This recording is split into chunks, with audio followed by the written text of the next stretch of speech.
What's going on, everybody? Crazy Dog back with another video for you guys.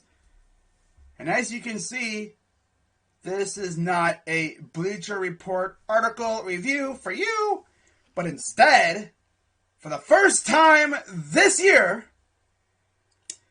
I got a Browns mock draft Roundup review for you. Yeah, it's that time of year once again. It's officially mock draft season.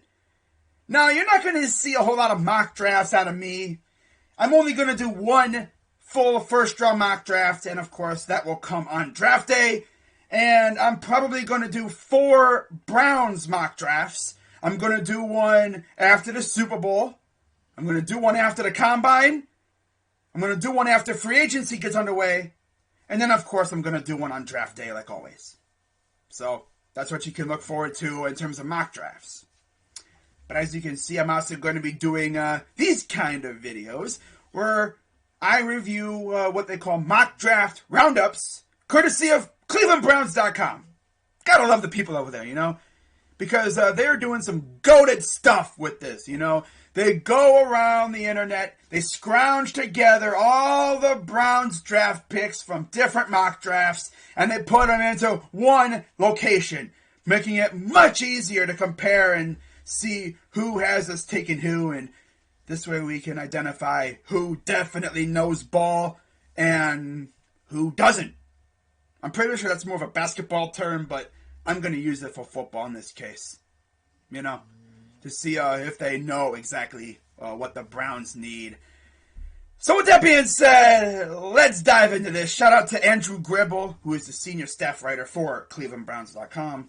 Shout out to everyone over there, Nathan Segura, you know, Gibble, and everyone else that does all the content for the Browns, of course. You know, they be working that YouTube channel really well. They got Building the Browns. They got Cleveland Browns Daily over there. Man, the team may not be great, but I'll tell you one thing. The people over there that making the content for Browns.com, they're doing God's work over there. Shout out to you guys. If by chance you see this video, which you probably won't. You never know, though. You never know. You don't know who watches your videos. For all I know, the players might watch me. Andrew Barry might watch my videos. I feel like he does because, you know, especially on free agency, when I make those videos, I mean, he does seemingly go after some of the guys that I think we're going to go after. We'll know for sure, though. It's coming up here. But with that being said, let's dive into this article. Again, shout out to Andrew Gribble. Shout out to everyone over at ClevelandBrowns.com. All right, enough of that crap. Let's dive into this thing. So the first mock draft that they scrounged together is Mel Kiper. And he has us taking Garrett Wilson out of Ohio State. It's official. Mel Kiper knows ball. Because everyone knows that Garrett Wilson is one of the best receivers in this class. Definite first-round pick. And I feel like the Browns take him. That is a grand slam. And, of course, as you know, Garrett Wilson is my draft crush. Just like JOK last year. And I believe Mac Wilson was, believe it or not, my draft crush the year prior to that. But, yeah, Garrett Wilson is without a doubt my draft crush. So, if we take him, that would be amazing. That'd be like essentially an automatic A+++ in my book if we took Garrett Wilson. Like, he is just that good of a receiver, man. It's awesome. Not to mention, though, he kind of went to the same high school as Baker, which is kind of funny, but it is what it is. So, yeah, Mel Kiper has us taking Garrett Wilson, and the analysis, Kiper calls this an easy pick. As do I, and many other people who know ball around here. That would be probably one of the easiest selections out there. Well, one, taking a receiver, but I don't know if it'll be Wilson, but definitely receiver. But there's his stats and everything. Okay, so next we got Daniel Jeremiah, who decides to be that dude, as he has us selecting edge rusher Trayvon Walker out of Georgia.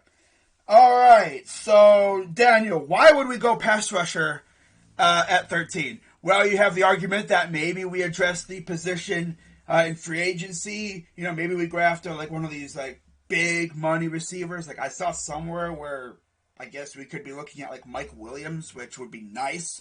Big body receiver. But from what I hear, He wants the bag, and I don't know if we're going to be giving him the bag because we got to pay some other players too. You know, we got to pay some guys. I want to see us give Jadeveon Clowney that money. I want to see us give Denzel Ward the bag because he truly deserves it. But yeah, I don't know about Walker. I don't know about Walker. I would love it because, you know, he's a good pass rusher. I wouldn't mind it, I guess I should say. But we need receivers. And the only way I could see us going edge rusher or anything other than receiver at 13, unless we trade down, is if we address receiver in free agency. All right, moving on. We got Bucky Brooks, who has us selecting Drake London out of USC. Now, this guy has had a lot of hype on Brown's Twitter, and 6'5", 210, I could see it. He's a big body receiver, and he'd be a really good get for us. You know, he would give Baker a big body receiver, and yeah, I would definitely love having a guy like him. But the thing is, he's coming off an injury, and it'll be interesting to see how he is coming off that injury. But yeah, I could see him definitely being a really good receiver. A lot of people would be like, oh, but he's from USC. Well, look at how Michael Pittman's doing. Look at how Juju's doing. Right? There's like a stigma about USC receivers sucking. They used to, but maybe not anymore. I wouldn't mind this pick, to be honest. Next, we got Chris Trapasso from CBSSports.com. He has us selecting Treylon Burks. I would love this pick. And, you know, I guess someone actually said on Twitter that kind of reminds him of Jarvis Landry a little bit. You know? Burks at 6'3" and 225 is the biggest. Yeah, there you go. He's a big, big guy. 66 passes for 1,104 yards, 11 touchdowns, 112 yards, and a score on the ground. Yep. He seems like a Jarvis Landry replacement, if you ask me. Uh-huh. He seems like a younger Jarvis. Like not a clone, but he's right around that mold. But yeah, man, if we get Treylon, that would be great. That would be amazing to get Treylon Burks.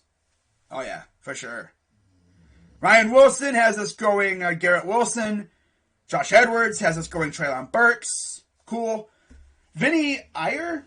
So if I said your last name wrong, it looks, I don't know if that's an L or an I in your last name. But he has us going Chris Olave. So I guess you could say that's a W. Because, Wire. Winnie Wire. Because he has us going Chris Olave, who would be another amazing pick for the Browns at 13, man. He is the all-time touchdown leader at Ohio State, and he has no trouble getting open, just like Garrett. Whenever Stroud threw him the ball, the dude was open. And when he wasn't open, he would make a big play out of it. And, yeah, I would love Olave. Either Olave or Wilson, one of those two would be amazing for the Browns at 13 or wherever. But, yeah, man, I would love Olave, especially if, like, Wilson and Burks and them are off the board. Oh, yeah, give me Olave. Uh-huh. I would love Olave. Then you have Austin Gale, who has us taking Garrett Wilson. Again, W. And then Michael Middlehurst Schwartz has us taking Garrett Wilson as well. So, there you go. Those are all the projections. And, yeah, one guy, and that one guy happened to be Daniel Jeremiah, has us not going receiver at 13. So it's pretty clear everyone but Jeremiah knows ball. At least they know the situation in Berea. I don't know why Jeremiah has us going pass rusher. Again, my theory is he probably thinks that the Browns are going to spend some money in free agency on receiver. But even if we do, draft one. Draft one. We need more than just one receiver. Especially if we get rid of Jarvis. The only receivers I could honestly see sticking around in Berea, DPJ and Schwartz. Because Schwartz is a rookie. And we'll see if he can grow into his second year. But everyone else, I don't even know if we're going to keep him. Rashard Higgins, he's a free agent. Jarvis could be cut. Everyone else is practice squad caliber. Demetric Felton is a receiver, but he's more running back than receiver.